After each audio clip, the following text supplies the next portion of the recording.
Welcome back in my channel Night of Terror. Kali ini gue mau pergi ke kediamannya Kang Za untuk lihat koleksi-koleksi yang dia punya. Kebetulan Kang Za ini berkecimpung di bagian kesenian dan budaya, terutama seni debus. Nah, koleksi-koleksinya menurut Kang Za itu berbau mistis. Kita mau lihat apa yang ada di kediamannya beliau. Oke, simak cuplikan berikut. Apa kabar? Baik. Mau tanya, Mangga, mungkin kan banyak yang belum tahu nih. Iya. Mangga itu di sini tuh tempatnya untuk apa dan sebagai apa? Di sini tempatnya hanya saung ya, saung Pandesan. Ini merupakan suatu budaya juga, budaya untuk pelatihan, sanggar lah ya, sanggar untuk menampung para seniman-seniman. Oke. Nah, katanya kan Mangga ini punya koleksi-koleksi yang berbau mistis ya. Betul. Boleh nggak sih kita mau lihat dan tahu gitu, bener-bener ada atau ada cerita di balik benda-benda tersebut? Mangga. Oke.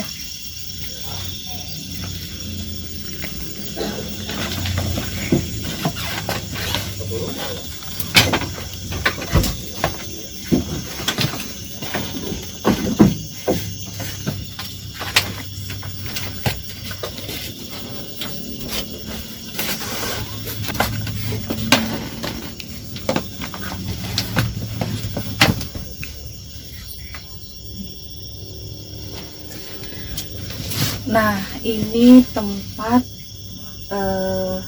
bisa dibilang ritualnya Mangga ya. Ritual. Iya, untuk keseharian dong. Keseharian. Ini tempat ritual ya, menghening ya, tempat puasa juga untuk mendalami beberapa ilmu gitu kan. Kita ada untuk menyelaraskan apa yang kita pelajari gitu.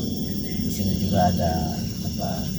Ya ini mah hanya tinggal dari karukun, pusaka-pusaka yang Iya. Kalau di sini pusaka apa yang istilahnya paling berkuasa lah, paling mistis? banyak, ada keris, ada kujang keris dan sebagainya ya. Tapi yang lebih ini ada golok ya. Ini golok, kebetulan golok turun temurun, golok karuhun ya, turun temurun dari nenek kakek moyang. Ini dari, kalau ini sudah 7 keturunan ke saya. Ini bisa disebut ratusan tahun juga dari dulu, dari huru gitu kan, akhirnya sampai ke saya. Ya, kita hanya merawat dan menjaganya, pusaka-pusaka dari orang tua. Sebenarnya pusaka kayak gini punya fungsinya nggak sih? Kalau menurut kita sebagai kepercayaan ya, untuk melestarikan dan memelihara pusaka-pusaka tinggal dari karukun, ini merupakan satu paku bumi ya. Paku bumi itu adalah pusaka yang punya kekuatan luar biasa ya, untuk melindungi dan untuk mengatur segala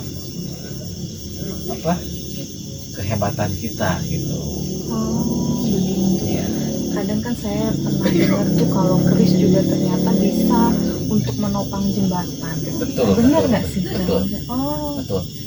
Bagi kita sebagai spiritual dan orang-orang yang mungkin sangat mempercayai barang-barang pusaka dahulu, itu memang terjadi dengan kekuatan benda ya. Utamanya kita ini hanyalah sebagai syariat ya, benda itu tetap kita berdoa kepada Yang Maha Kuasa. Ini sebagai jalan atau sebagai simbol aja. Gitu. Iya gitu. Ikhtiar lah gitu. Iya. Ya. Ada lagi nggak sih mangga yang keris? Selain keris, kita juga ada kujang juga ya. Ini kujang lambuhun ini ya. Ini kujang ciu. Oh. Kujang ciu ini kujang yang udah ratusan tahun juga, dari leluhur juga. Kujang adalah sebagai simbol Jawa Barat ya kalau ininya internasionalnya. Jadi kita pelihara sebagai ciri orang Sunda gitu, ciri orang Sunda. Kalau diritualin itu seperti apa sih mangga? Misalkan diberi dupa kah, diberi sajen kah? Itu intinya diritualin ya, kita dibersihin. Kita dibersihin, intinya memelihara jangan sampai berkarat lah gitu ya, dipelihara gimana barang semestinya, kita jaga, kita rawat gitu kan. Gitu. Kalau di tempat ini mangga, penghuni yang paling terkuat itu ada sosok yang kayak gimana sih?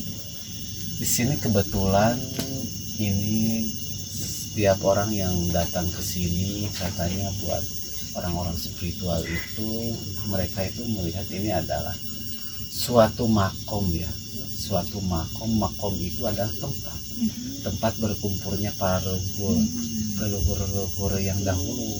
Ini ada merupakan tempat, kalau di Goib itu kerajaan Goib.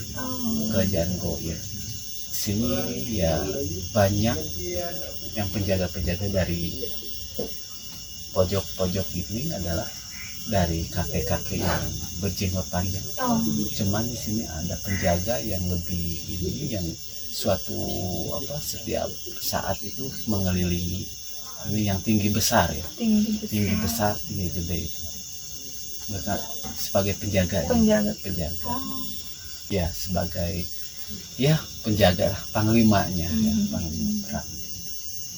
Merupakan ya, kalau kita melihat sangat sangat tinggi banget. Iya. Tapi orang-orang yang kesini ini pernah ada yang melihat nggak sih? Maksudnya kan kadang orang saya nggak percaya. Betul. Sempet ada kejadian yang emang mereka benar-benar akhirnya percaya. Betul. Ada beberapa orang yang nggak percaya dengan dunia mistis. Mereka datang ke sini, bahkan sebelum mereka berbicara, mereka itu sudah dibuktikan. Dia melihat sesosok orang ya, kirain manusia katanya, ternyata tiba-tiba hilang masuk ke pohon bambu. Ternyata mereka itu melihat seorang perempuan tiba-tiba menghilang. Ada juga tamu yang mereka mau bertamu ke sini, tiba-tiba disambutlah di depan, katanya ditunjukkan ke arah sini gitu kan. Sesudah dia balik badan menghadap pintu ke sini, dia balik lagi ke belakang, ternyata nggak ada yang nganterin. Ya, sangat kuat. Iya, sangat kuat ya di sini. Saya juga merasakannya sih.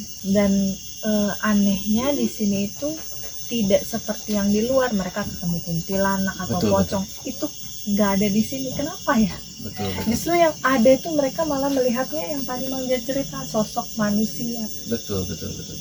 Karena ini gimana, jadi ya makhluk di sini, mungkin yang makhluk yang tak kasat mata di sini, mereka itu sebenarnya semua makhluk atau makhluk di alam nyata maupun di alam gaib sebenarnya tergantung niat kita. Tergantung niat kita baik, pasti mereka juga baik. Nah gitu kan, kalau niat kita datang ke sini dengan baik, maka mereka juga tidak mengganggu, cuman menampakkan diri ya dengan kebaikan. Seperti salam ya. Betul. Jadi menyambut, ini ada tamu nih, mereka tuh menyambut gitu. Jadi tidak ada sosok yang maksudnya mengerikan, yang menakut-nakuti. Cuman mereka menampakkan diri dan tiba-tiba ya mungkin membantu menunjukkan arah ke sini gitu. Tapi ada juga pengalaman tamu yang mungkin ya di luar itu ya, mungkin ada niat-niat tertentu ke sini. Tiba-tiba katanya mau ke sini, katanya tidak ada jalan. Tertutup jalan. Tertutup jalan, nggak ada jalan ke sini katanya. Ya begitulah. Baik, Mangga. Suatu permasalahan tidak lepas dari alam bawah sadar kita, dari alam nyata maupun alam goib. Kita tidak lepas dan kita dituntut untuk percaya untuk goib ya. Iya, benar. Ada hal-hal goib yang harus kita percayai juga, karena kita ibaratkan kita sebenarnya ini kosong ya. Kita jauh dari siapapun, kita kosong, tapi jika kita ditampakkan, dibukakan mata kita ke alam goib, maka ini akan terlihat sangatlah padat, sangat penuh gitu kan. Karena makin banyaknya makhluk-makhluk yang ada di muka bumi ini, bukan hanya kita manusia, tapi makhluk goib ini banyak gitu.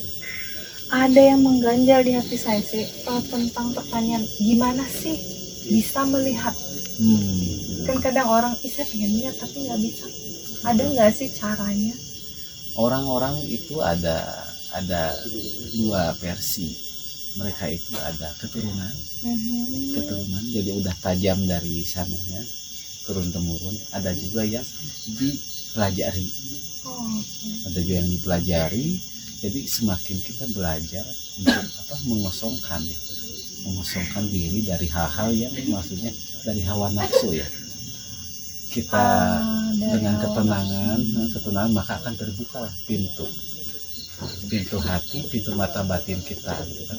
Tapi dengan khusyuk itu kita dari jauh dari hal-hal yang berbau inilah modern gitu kan. Ya intinya harus banyak ada ritualnya, ritual ngehening ya. Jadi menjauhi dari orang-orang, kita di tempat-tempat yang sepi lah. Lebih menyatu ke alam. Menyatu ke alam, mengasah. Karena siapa orang yang menjaga alam yang memelihara, maka alam akan menjaga kita. Iya. Kita udah lihat ya beberapa koleksinya Mangja di sini. Mungkin hanya sebagian kecil yang bisa ditunjukkan. Next time kita mungkin bisa explore lebih lagi, lebih tahu lagi Mangja ini seperti apa dan kesehariannya bagaimana. Jadi kami pamit dan terima kasih. Jangan lupa subscribe Kangja Channel, pastinya sudah terkenal, dan yang belum kenal mari berkenalan di YouTube-nya. Terus subscribe, comment, like and share. Night of Terror, salam mistis.